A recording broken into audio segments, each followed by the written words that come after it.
Hi students, in this video we will walk you through how to turn in the final draft of your story. The first thing that you need to do is make sure that you have two documents open.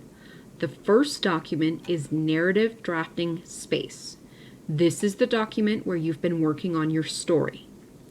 The next document that you need to open is called Narrative Final Draft.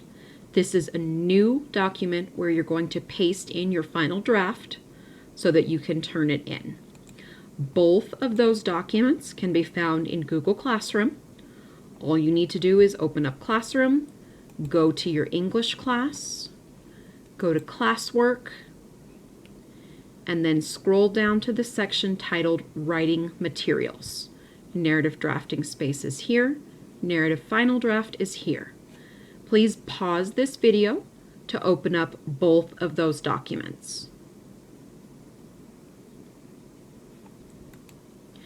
Next, you're going to copy and paste your story from the Narrative Drafting Space into Narrative Final Draft.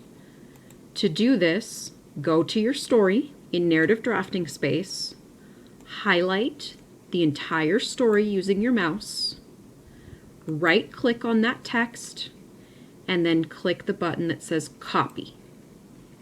After you have copied your story, you're going to go into Narrative Final Draft, and you're going to right-click again and then click Paste. Once you've done that, delete the directions at the top of the document and click Turn In. Please message Ms. Durr, Ms. Seagren, or Ms. LaPaglia if you're still having a hard time with this, and we'll walk you through the process.